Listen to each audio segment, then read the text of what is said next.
"Am I going to die, doctor?" David asked me as they put him in the operation room. The boy, just 10 years old, had been crushed in a terrible car accident.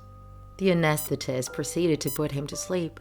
Once we started the operation, we saw that there was hardly any chance of him resisting.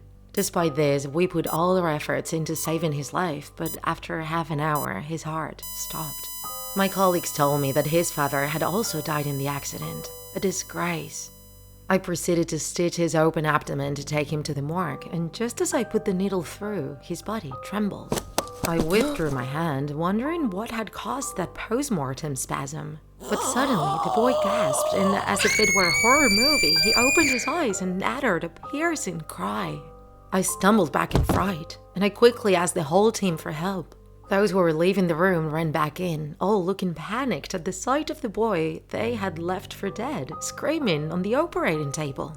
The anesthetist tried to put him back into sedation. The pain he felt with his body open had to be horrible. But none of us could believe it when we saw on the monitors that his heart hadn't started beating again. He would have to be dead, but he was alive with his heart stopping. I started doing chest compressions. His ribs creaked under my hands and the anesthesia wasn't working. What is happening to me?" The boy, still conscious, stammered. None of us responded. Nobody knew what to say. We had faced many challenges in our career, but never anything like this. I took a deep breath and tried to maintain my composure. "You had an accident, David." The anesthetist grabbed my shoulder and whispered in my ear that we should isolate the operating room, that this could be contagious.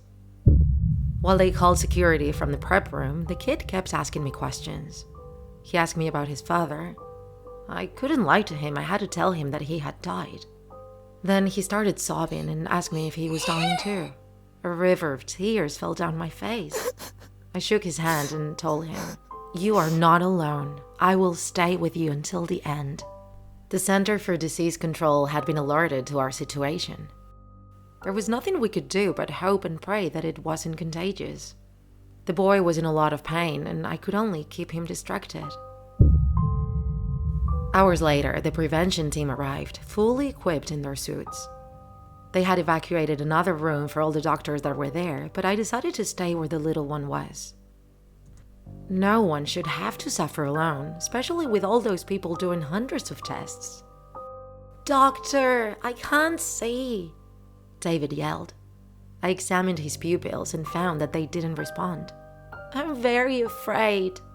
I stayed by his side. I told him that everything was fine, but each time he yelled at me more, as if he didn't hear me. Within minutes, he lost his hearing. He had gone deaf and blind. I could no longer communicate with him. I wanted to comfort him, tell him that I would stay with him, not to be afraid. I could not stop crying. The prevention agents decided that my presence had become unnecessary. David wouldn't stop crying. "No, I promised that I would stay with him." Suddenly, the little boy stopped screaming. Did he die?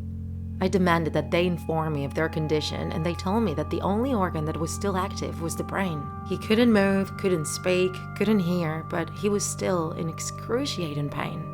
They covered him with an airtight capsule, and I never saw him again. When my quarantine ended, I contacted a friend who worked on the prevention team and had no record of David's case. Days later, a lawyer and a doctor showed up at my house. They told me what I had been infected with, and I had to sign a confidentiality document. They gave me an injection, but it wasn't a cure. It would only prevent me from spreading that disease. My end will be just like that of little David. I just hope someone sticks with me when it happens.